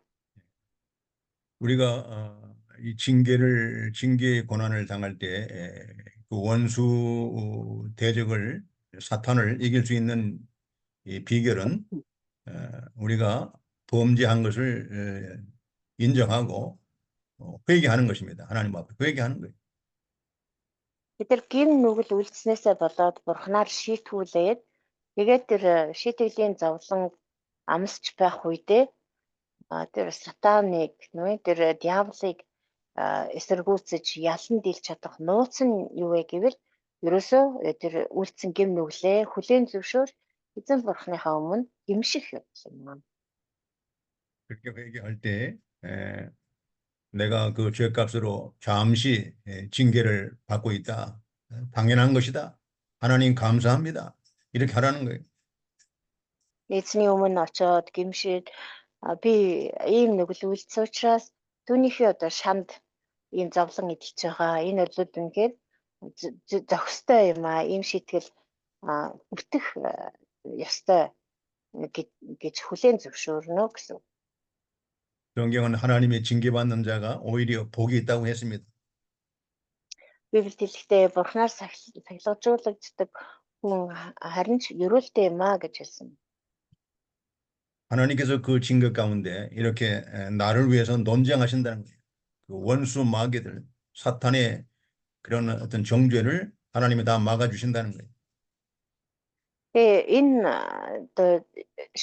Энэ шийтгэлийн явцад бурхан миний талд байж тэр сатаны өмнө миний тэр хэргийг өмгөөлж байдгаа гэж энд хэлсэн байна. 하나님이 변론자가 되어서 우리의 죄에 대해서 하나님이 변론하시고 다 그 원수 마귀의 정죄에서 우리를 구원해 주신다는 거예요. Бурхан өөрөө миний өмгөөлөгч болоод миний эсрэг тэр заргалдаж байгаа сатан тэр диавол чөтгөрийн эсрэг намайг өмгөөлж өгдгөө гэж хэлсэн. 그의 모든 죄가 그리스도 안에서 예수 그리스도의 보배로운 피로 깨끗하게 사함을 받았다. 그런 죄가 없다. 모든 죄를 다 내가 깨끗하게 사해 주었다. 이렇게 하나님이 사랑하는 자들을 표현해 주신다는 거예요. Эзэн өөрөө бидний өмгөөлөгч болоод тэгээд өмгөөлөхдөө энэ хүн бол зөвхт хүн юм аа. Түүний хийсэн бүхэл гэм нүгэл Есүс Христийн загалмай дээр Есүс Христийн цусаар уучлагдсан цэвэр болсон, угаагдсан цэвэр болсон гэж биднийг одоо буруутгагч сатаны өмнө биднийг талд зогсож өмгөөлж өгдөг байна. 이렇게 하나님께서는 우리를 변호해 주시면서 우리를 인도하사 광명에 이르게 하신다고 했습니다. Бурхан тийхүү биднийг өмгөөлж хэдээр бид нар тэр одоо гэм нүглийнхээ шийтгэлийг аваад сахилгажуулаад ч байгаа ч гэсэн зосоо зайгүй биднийг одоо ялалж буруутгаж байдаг сатаны өмнө болохоор биднийг өмгөөлж байдаг байна. Тэгээд эцэст нь биднийг тэр гэрэлд гаргаж өгдөгөө гэж хэлсэн. 내가 하나님의 공의를 보게 된다는 것입니다. Тэгээд Бурханы зөв шударгыг би харах болно. 하나님이 공의라는 것은 이 죄에 대해서는 반드시 하나님이 징계하시고 하나님이 그 죄를 깨닫고 회개할 때까지 하나님이 반드시 징계하시고 그런 다음에 다시 하나님이 새롭게 해주신다는 겁니다. Нэр Бурханы зөв шударга гэдэг нь юу вэ гэхээр тэр гэм нүглийн хувьд бол шударга хандаж заавал тэр гэм нүглийг бол шийдэгдэгэ. Тэр шийтгэл биднийг одоо гимшээд чэсгэлээсээ үнэн зөвшөөсөө гимшиж дуусах мэтэл тэр шударгаас нь тэр шийтгэл нь хэрэгцээр байдаг гэдгийг илэрхийлж байгаа. 예, 하나님의 공의는 이 죄를 깨닫고 회개하도록 해서 하나님이 다시 복을 주시는 겁니다. Бурхны энэ шударга ёсны зорилго нь надад ерөөсөө биднийг гэмшүүлж, бүрэн гэмшүүлж, тэгээд буцаад биднийг гэрэлд гаргаж ирэхэд зөвхтэй. 예, 그 하나님의 공의는 이 죄가 있으면 하나님이 복을 줄 수가 없어요.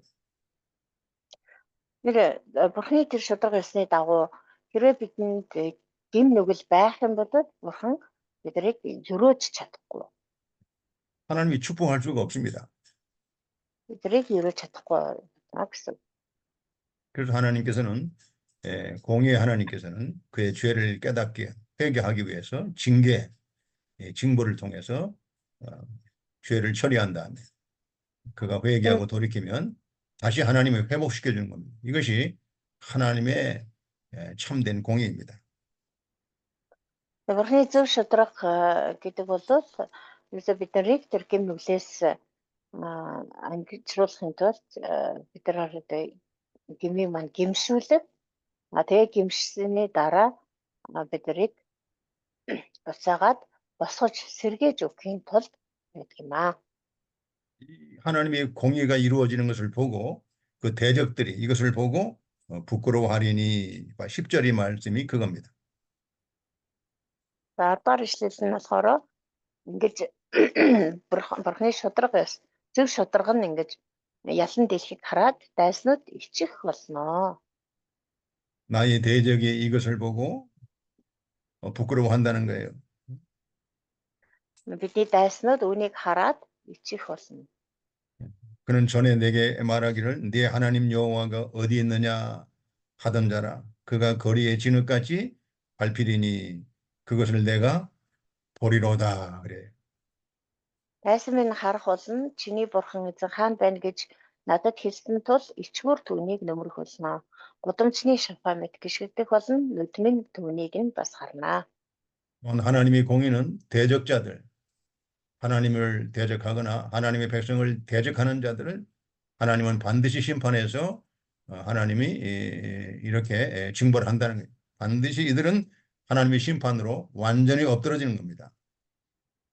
Бурханыг эсэргүүцсэн, Бурханы ард түмнийг эсэргүүцэж тэднийг илэглэж доромжилж байсан дайснуудыг Бурхан зөв шударгынхаа дагуу заавалжгүй шийтгэх болно. Тэдний тэр шийтгүүлж байгааг бас бидний нүд харах болно гэсэн. 하나님의 공의를 정의하면 그 하나님의 택한 백성들에게 하나님의 공의는 그들의 죄를 회개하고 돌이켜서 그들을 다시 회복시켜 주는 것입니다. Тэр бурхны зөв шударга гэж юу юм бэ гэдгийг тодорхойлоод хэлэх юм бол өөрийнхөө сонгосон ард түмнийг гэм нүглээс нь гимшүүлж эргүүлж 마지막에 뭐라고 하셨죠? 다시 회복시키는 거예요. эргүүлж тэгээд буцаан сэргээж өгөхийг хэлж байгаа. 그리고 이 대적들에 대한 악한 자들에 대한 공의는 그 죄에 대한 그 심판을 엄중하게 해서 그들을 완전히 하나님이 심판해서 망하게 하는 것입니다. Харин дайснуудын хувьд бол бурхны зөв шударга нь юу юм бэ гэхээр тэр дайснуудын гэм нүгэлийг хатуугаар шийтгэж биднийг тэр шийтгэл донд мөхөөх нь нэг зөв шударга гэсэн ба. 그리고 그 하나님의 택한 백성을 조롱하고 비웃던 멸시하던 그 원수들이 나중에 성도들에 의해서 완전히 다 정복당하게 한다는 거예요. Эцэстээ тэр бурхны сонгосон ард түмнийг элэглэн шоолж доромжилж байсан үл томсорлож басамжилж байсан тэр дайснууд нь эцэстээ бурхны тэр сонгосон ард түмний хүлд гიშгэгдэг. 우리가 이사야 43장을 한번 이사야 40장 한번 이사야 41장 10절 이사야 41장 41장 10절 이사야 41장 10절 이사야 41장 10 자 битгий би чамтай хамт битгий эмээ би чиний бурхан чамайг би тэнхруулэн чамд үнэхээр туслана. Зөвхөн баруун утраараа заавал чамайг дэмнэн гэсэн. 두려워하지 말라고 했어요. 내가 너와 함께 함이라. 놀라지 말라. 나는 네 하나님이 됨이라. 내가 너를 굳세게 하리라. 참으로 너를 도와주리라. 참으로 나의 의로운 오른손으로 너를 붙들리라 했습니다. битгий эмээ би чамтай хамт байна. Би чиний бурхан чамайг тэнхруулэн чамд үнэхээр туслана. Зөвхөн баруун утраараа чамайг дэмнэх болно. 11절에도 보라 네게 노하던 자들이 수치와 욕을 당할 것이요 너와 다투는 자들이 아무것도 아닌 것 같이 될 것이며 멸망할 것이라고 했습니다. 11-р эшлэлээр ч гэсэн үзэгтэн чамд хэлгэнсэн бүхэн мичиж гутамшиг болно.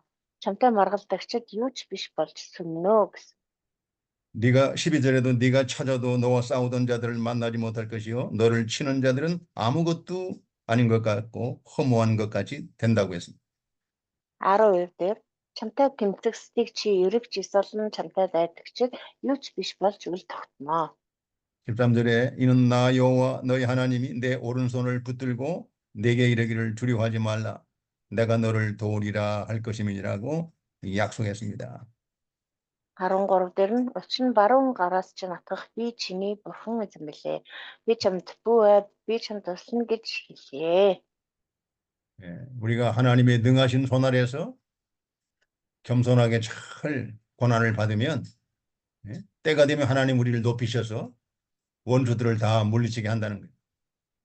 Бид нэр бурхны тэр хүчрэг нутар доор даруухнаар тэр шийтгэлээ хүлээн авч тэр зовлонгоо эдлэх юм бол цаг нь болоход бурхан өөрөө биднийг буцаагаад өргөмжилж өгөх болно. 하나님이 높여줄 때가 있습니다. 그때까지 잘 겸손하게 참고 하나님이 주시는 고난을 잘 받으라는 거예요. Бурхан өргөмжлөх цаг ирнэ. Өргөмжилж өгөх цаг ирнэ. Тэгэхээр тэр болтол даруухнаар тэр зовлон бэрхшээлийг төвчилж авах ёстой. 베드로전서 5장 6절에 보시면 그 말씀이 분명히 적혀 있습니다. 1-р Петр 5:6 дээр бас тодорхой хэлсэн байгаа. 자, 그러므로 이- 하나님의 능하신 손 아래서 겸손하라. 때가 되면 너희를 높여 주신다고 했습니다. Иймд бурхны хүчрэг мотрын дор өөрсдөө даруй байлга. Тэгвэл бурхан зохистой цагт та нарыг өргөмжлөнө. 여러분, 때가 있습니다. 하나님이 낮출 때가 있고 하나님이 높여줄 때가 있습니다. Бүх юм цаг хугацаатай байдаг. Бурхан биднийг дорд болгох цагч гэж байдаг, өргөмжлөх цагч гэж байдаг. 하나님이 낮출 때 우리 징계가 오고 고난이 오고 환란이 와서 하나님이 낮출 때에 잘 순위 받으라는 거예요. 회개하면서 순위 받으라는 거예요. Бид нар гим нүгэл үйлдэх үед бурхан биднийг дорд болгодог. Тэгээд тэр дорд болгогдсон үедээ бид нар өөрсдөө даруй байлгаж тэр гим нүглийнхээ шийтгэлийг даруйхнаар хүлээж авах ёстой. 그러면 하나님이 반드시 높여주신다는 거예요. Тэгэх юм бол цаг нь ирэхэд бурхан уцаагаад заавал өргөмжилж өгдөг. 미가서 7장 10절 그렇죠? 11절 읽어보세요. За Дотогийн Мика 7:11 хан хэрмээ барих өдөр болно. Тэр өдөр хил хязгаарч нь өргөсөх болно. 11절 말씀은 이스라엘 나라가 영적으로 확장될 것을 가리키는 예언입니다. 14-р эшлэл бол Израиль гэдэг бол сүнсний хувьд өргөжин тэлэх болно гэсэн иш үзүүлэг байна. 그것은 이제 궁극적으로 신약 시대에 예수 그리스도로 말미암아 그 믿는 하나님의 자녀들로 인해서 하나님 나라가 영적으로 넓어지고 확장된다는 것입니다. За энэ бол шинэ гэрээний үед Есүс Христээр дамжуулан Бурхны хаанчлал сүнсний хувьд өргөжин тэлэх болно гэдгийг илэрхийлж байна. 12절 한번 읽어봐요. 12-р эшлэл. Энэ нь Ассираас Египтийн хотод хүртэл, Египтээс Ефрат хүртэл, Тэнгисээс Тэнгис хүртэл, уулаас уул хүртэл тэд чам руу ирэх өдөр болно.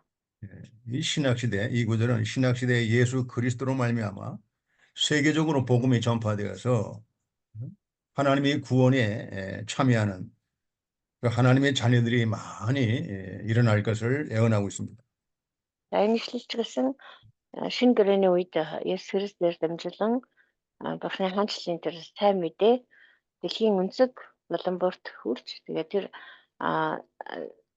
түүний улмаас Бурхны авралыг хуваалцагч болсон үе олон хүмүүс нэгдэх болно, ирэх болно гэдгийг илэрхийлж байна. 그래서 내게로 돌아온다. 이것은 하나님의 교회로 돌아온다는 거예요. 하나님의 교회로. Тэд чам руу ирэх өдөр болно гэсэн байна. Тийм ээ. Энэ нь болохоор чуулган руу ирэх болно гэсэн утгатай.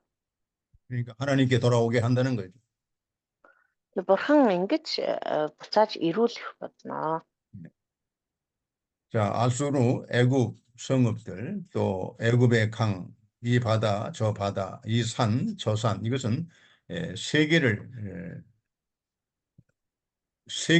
전 세계를 이렇게 비유하는 말입니다. Энэ 12 дугаар эшлэлээр гарч байгаа Ассираас Египтийн хотод хүртэл, Египтээс Ефрат хүртэл, Тэнгисээс Тэнгис хүртэл, уулаас уул хүртэл эдгээр үгс нь болохоор бүх дэлхийн ертөнц, бүх дэлхий даяар гэсэн утгыг илэрхийлж байгаа. 이 말세에 이방 나라, 믿지 않는 그 이방 나라, 전 세계에 흩어진 이방 나라죠. 하나님의 택한 백성들이 복음을 듣고 다 하나님께로 돌아온다는 거예요. Эцсийн өдрүүдэд энэ дэлхийд оршигч бүх улс орнууд үндэстэн тэр бурханд итгэдэггүй байсан хар үндэснүүд дундаас бурхны сонгосон ард түмэн гимшин эргэж ирэх болно гэдгийг илэрхийлж байна. 그래서 하나님 나라가 세계적으로 확장이 되고 넓어진다는 것입니다. Тиймээс бурхны хаанчлал дэлхий даяар өргөжин тэлэх болно гэдгийг илэрхийлж байгаа. 13절을 읽어주세요. 13 дугаар эшлэл. Оршин суугчдынхаа үйлсийн үр жимснээс болж дэлхий эзгүүрнэ. 13절에 그 땅은 바로 유대 나라를 말합니다. 유대. За энэ дэлхий эзгүүрнэ гэсэн байна. Дэлхий гэдэг нь болохоор Юдаг хэлж байгаа. 네. 이 구절은 그 유대인들이 하나님의 복음을 믿지 않는 그 유대인들이 예수님을 십자가에 못 박아 죽인 그 죄값으로 인해서 벌을 유대 나라가 벌을 받아서 망한다는 것입니다. Юдэчүүд болохоор тэр Есүс Христийг хүлээж авалгүй, Есүс Христэд итгэлгүйгээр түүнийг загалмайд цовдолж алсан байгаа. Тэр үйлийнхээ үрийг эдэлж Бурхны шийтгэлийг хүртэн сүрэх болно гэдгийг илэрхийлж байгаа. 예수님을 십자가에 못 박아 죽인 죄값으로 하나님이 그 나라에 벌을 내려서 예루살렘이 황폐하게 된다는 것을 예언한 것입니다. Есүсийг загалмайд цовдолж алсан нүглийнхээ шийтгэлийн хариуд бид нэр Бурхны шийтгэлийг хүртэж Иерусалим эзгүүрч сүрэх болно гэдгийг иш үзүүлж хэлсэн байна. 하나님은 이 미가 선지자의 예언대로 주후 70년에 로마 장군 티투스가 이끄는 군대에 의해서 예루살렘이 완전히 멸망을 당합니다. Бурхан иш үзүүлэгч Микагаар дамжуулан айлцсан ёсороо манай эртний 70 онд Ромын Тит гэдэг жанчнаар өдөрдүүлсэн цэрэг Иерусалимыг бүсэлж аваад тэгээд бүр мөсөн сүрүүлсэн байгаа. 다음 세 번째 대지입니다. За одоо 3 дугаар хэсэг. 택한 백성의 구원과 원수의 멸망에 대해서 말하고 있습니다. Энэ 3 дугаар хэсэг болохоор сонгогдсон ард түмний аврал ба 택한 백성은 하나님 반드시 택한 백성의 구원과 원수의 멸망. аврагдсан ард түмний аврал ба сонгогдсон ард түмний аврал ба дайсны дэм өхөл 14절에서 17절입니다. 14-өөс 17 дугаар эшлэл. 자, 14절 읽어봐요. 14-ыг уншия. Өөрийн өвийн сүрэг болох ард түмнээ очир таягаараа хариулаач. Бид үржилт талбайн дунд модод газарт дангаараа оршин Башан болон Гилеадад урдийн өдрүүдийн шигээ идэшлэг. 이것은 이제 미가 선지자의 기도 내용입니다. За иш үзүүлэгч Микагийн залбирлын агуулга байна. 원하건대 미가 선지자가 간절하게 하나님 앞에 이렇게 원하건대 이런 마음을 가지고 간구하는 것입니다. Та үнэхээр одоо ийм болгож өгөөч гэж гуйсан сэтгэлээр залбирч байна. 주는 주의 지팡이로 목자들은 양을 돌볼 때에 양을 칠 때에 지팡이와 막대기를 가지고 양들을 돌보고 지켜냅니다. Тэгээд энд болохоор эзэмийн та одоо өөрийн өвийн сүрэг болох ард түмнээ очир таягаараа хариуллаач гэсэн. Хончид болохоор тэр хон сүргээ хариултаа тэр сава шилбүр зэргээр одоо хариулдаг тийм ээ. 주의 지팡이로 그 권능의 지팡이로 주의 백성 곧 갈멜 속 살렘에 홀로 거주하는 주의 이 기업의 양떼를 먹여달라는 겁니다. 잘 양육해달라는 것입니다. За энд болохоор яг тэр хончидтай адилхан эзэн бурхан та очир таягаараа өөрийн хонин сүрэг бол ард түмнээ хариулаач. Тэр хонин сүрэг нь одоо үржил талбайн дунд модод газарт оршиж байдгаа. Тэгээд энд оршиж байгаа ард түмнээ та хариулж өгөөч. Очир таягаараа гэдэг нь болохоор тэр эрх мэдлийг илэрхийлж байгаа. Тэгээд эрх мэдлийн таягаараа хариулж өгөөч. 특별히 여기서 강조하는 게 주의 백성. 주의 기업의 양떼를 강조하고 있습니다. Ялангуяа энд болохоор эзний арт түмнийг юутай зөвлөсөн бэ нэ тэр өвийн сүрэг гэж нэрлсэн байна. 주의 백성은 곧 주의 기르시는 주님의 소유된 그 양떼를 말합니다. Өвийн сүрэг гэдэг нь болохоор одоо яг хонин сүрэг шиг гэсэн үг тийм. Тэгээ тэр хонин сүрэг нь болохоор бурхны өв эзэмшилт байгаа бурхны одоо өмч болох хонин сүрэг гэсэн үг. 이와 같이 그들을 주님의 백성들을 옛날같이 바산과 길르앗에서 먹이시옵소서라고 기도하고 있습니다. Тэгээд өөрийнхөө одоо өвийн сүрэг болох тэр ард түмнээ урдын өдрүүдийг шигээ Башан болон Гилеадад их үе дэвшлүүлж өгөөч. 바산과 길르앗은 이 팔레스타인에서 가장 기름지고 비옥한 그러한 목초지입니다. Башан болон Гилеад гэдэг нь болохоор одоо Палестины тэр газар нутгийн дундаас хамгийн үржил шимтэй одоо сайн бэлчээр газар байгаа. 15절 읽어보세요. 15 дор шүү. Чамайг Египт нутгаас гарсан өдрүүдийн шиг би чамд гайхамшгуудыг үзүүлэх болно. 이르시되 네가 애굽 땅에서 나오던 날과 같이 내가 그들에게 이적을 보이리라 하셨느니라. 이건 하나님께서 그 미가 선지자의 기도에 대해서 응답해 준 겁니다. Бурхан Микагийн залбиралд хариулж өгсөн байна. 그 기도에 대해서 하나님이 응답해 준 내용이죠. 이르시되 하나님이 이르시되 네가 애굽 땅에서 나오던 날과 같이 이것은 이스라엘 백성들이 과거 애굽 땅에서 나오던 구원받던 날과 같이 내가 그들에게 이적을 보이리라.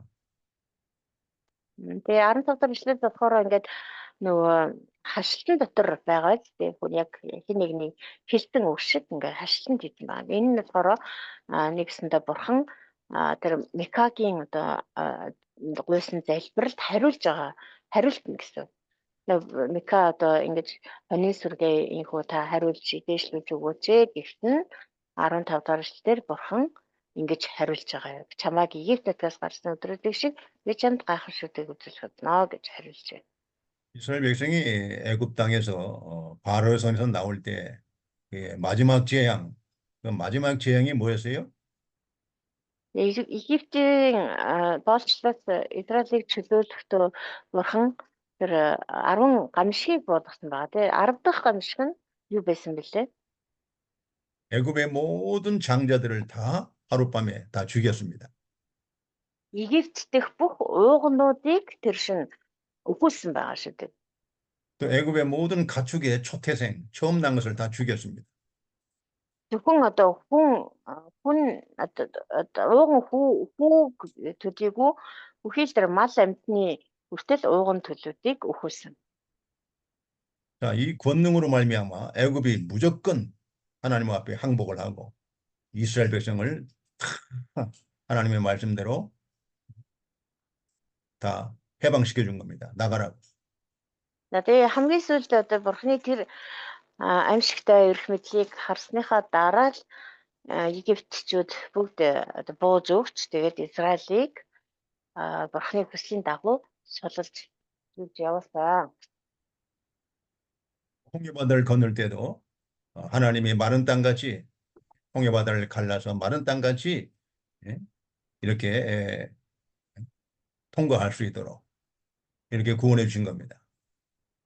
Тэгээд удалгүй бас улаан тэнгисийн өмнө очсон байгаа. Тэгээд тэр улаан тэнгисийг гатлуулахдаа ч гэсэн бурхан биднийг яг л хуурай газраар гатлж байгаа мэтэр гэж гатлуулж өгсөн байна. 이와 같이 하나님께서 지금 하나님의 징계 가운데 환난을 당하고 있는 그 이스라엘 백성들을 미가 선지자의 기도한 대로 하나님이 크신 권능의 손길로 그들을 다시 구원해 주겠다는 것입니다. Яг тэр өдрүүдийн шиг бурхан энэ өдрүүдэд одоо бурхнаар шийтгүүлээд зовж байгаа Израилийн ард түмнийг яг л Микагийн дээр залбирсан шиг дахин тэгж гайхамшигаараа аварч буцааж сэргээж өгөх болно гэж хариулж байна. 지금도 하나님의 권능의 역사가 하나님의 택한 백성들을 환난 가운데서 다 구원할 수 있습니다. Одоо ч гэсэн бурхны тэр гайхамшигтай авралын тэр хүч чадал нь энэ цаг үед зовлон эдэлж байгаа бурхны ард түмнийг тэр зовлонгоос нь ингэж чөлөөлж өгч чаднаа. 바벨론 70년 동안 포로 생활하다가 바벨론에서 해방돼 가지고 다시 예루살렘으로 돌아올 때에 그 하나님이 큰 구원의 역사를 보지 않았습니까? Израильчууд 70 жилийн туршлаар Бабилоны цөллөгт байжгаад тэгээд тэндээс суллагдан чөлөөлөгдөж бусаад их нутагтаа ирэхдээ ч гэсэн бурхны гайхалтай тэр эрх мэдлийг хүч чадлыг хараагүй гэж юу. 하나님의 큰 구원의 역사를 원수들이 대적들이 보고서 16절 이르되 여러 나라가 보고 자기의 세력을 부끄러워하며 손으로 그 입을 막을 것이요 귀는 막힐 것이라고 했습니다. Бурхны тэр гайхалтай тэр авралын ажлыг тэр хүч чадлыг хараад үндэстнүүд яах вэ гэхээр 16 дээр хэлсэн байна. Үндэстнүүд харж бүх хүч чадлаасаа ичих болно. Тэд гараа аман дээрээ тавьж тэдний чих дүлээ мэт болно гэсэн. 17절 한번 읽어보세요. 17-г уншия. Тэд могоон бит газрын хэвлэр бүлхөвчд мэт шороо тоос долоон тэд бэхлэлдүүдээс чичрэн гарч ирнэ. Бидний бурхан эзэн таны өмнө тэд айн. Тэд танаас эмэнэ. 그들이 뱀처럼 티끌을 핥으며 땅에 기는 벌레처럼 떨며 그 좁은 구멍에서 나와서 두려워하며 우리 하나님 여호와께로 돌아와서 주로 말미암아 두려워하리로다. За сайн нийслэлийг уншлаа. 예. 이건 하나님이 그 원수 대적들을 심판하는 거죠. 그 심판을 통해서 하나님을 두려워하게 된다는 거예요. Тэр бурхан одоо тэр бидний эсрэг байсан дайснуудыг ингэ шийтгэх болно гэж байна. Тэгээд энэ шийтгэлийг бурханы тэр хүчрэг шийтгэлийг хараад дайснууд инхүү чичрэн айх болно. 하나님이 크신 권능 앞에 모든 대적들이 벌벌벌 뛰면서 놀라면서 하나님을 두려워한다는 겁니다. Бурханы тэр агуу хүч чадал эрх мэдлийн өмнө дайснууд айн чичирч эмээх болно. 다음에 네 번째 대지 За дөрөвдүгээр хэсэг 긍휼히 여겨주시는 하나님. өрөвдөн нэгүсдэг бурхан. 18절로 20절입니다. 18-аас 20. 네, 18절 읽어보세요. 18 төршлөл өөрийн өвд үлдгэсдийн хилэнцгийг уучилдаг, гэмт үйлчлийг нь хэлтрүүлдэг тань шиг ямар бурхан байх вэ? Нэгүслийг хайрлагч тэрээр уур хилэнгээ мөнхөд хадгалахгүй. 이것은 하나님의 택한 백성들을 다시 그 모든 죄와 허물을 다 용서하시고 다시 회복시켜서 하나님께 돌아오는 이러한 구원의 역사를 말하고 있는 것입니다. Бурхан өөрийнхөө сонгосон ард түмнийг гимнүглээс нь ангижруулж, гимшүүлж, тэгээд буцаад өөрийнхөө хаанчлалд эргүүлэн авчирдгаа гэдгийг өгүүлж байна. 그래서 이 신약 시대에 예수 그리스도로 말미암아 그 이루어지는 하나님의 놀라운 구원의 역사를 미리 예언한 것입니다. Шинэ гэрээний үед Есүс Христээр дамжуулан биелэгдэж буй Бурханы тэр агуу авралын ажлыг энд иш үзүүлсэн байна. 신약 시대에 하나님의 복음으로 말미암아 모든 죄를 다 사하시고 택한 백성을 구원하신다는 것입니다. Шинэ гэрээний үед Бурхан өөрөөс сонгосон ард түмнийг сайн мэдээгээр дамжуулан аварч бүхий л нүгэл хилэнцгийг нь уучлж өгнө. 자, 19절 읽어보세요. 19 Биднийгээ тэрээр дахин өрөвдөн хилэнцгийг мань хөл дороо гიშгчин бүх нүглийг та тэнгисийн гүн рүү хайнаа. 네. 다시 우리를 불쌍히 여기셔서 하나님의 이 긍휼하심이죠. 과거에 이스라엘 백성을 불쌍히 여기셔서 애굽에서 구원해 주시고 바벨론에서 해방시켜 주시고 다시 돌아가게 하신 그 하나님께서 신약 시대에 예수 그리스도로 말미암아 택한 백성들을 죄에서 구원해 주신다는 겁니다. Биднийгээ тэрээр дахин өрөвднө гэж байна тийм ээ. Урд өмнө нь Египтээс аварч ирсэн шигээ, Бабилоноос аварч ирсэн шигээ тэднийг тэгээд дахин сэргээж босгож өгсөн шигээ шинэ гэрээний үед ч гэсэн бидний нүгэл хилэнцгийг тэр уучлж дахин өрөвдөж бүх нүгэл хилэнцээс мань нэг хилэнцгийг мань уучлж өгнө гэдгийг илэрхийлж байна. 택한 백성을 불쌍히 여기셔서 죄 가운데 구원해 주시고 그들의 죄악을 우리의 죄악을 발로 밟으신다는 것. 다시는 그 죄가 일어나지 않도록 완전하게 죄를 이렇게 처리해 주신다는 겁니다. Бидний дахин өрөвдөж бидний гэм нүглээс дахин татаж босгох болно. Тэгээд хилэнцгийг мань хөл дороо гიშгчнэ гэж байна. Хөл дороо гიშгчин гэдэг чинь дахиж одоо сэхэж босч ирч чадахгүй болтол нь одоо гიშгэлж хайнаа гэсэн үг. Тэр гэм нүгэл дахин бидний дотор бидрийг уруу татаж чадахгүй болтол гიშгэлнэ гэсэн үг. 우리의 모든 죄를 깊은 바다에 던지신다는 거예요. 다시는 죄가 따라오지 못하도록 깊은 바다에 완전히 던져서 완전하게 처리해 주신다는 거예요.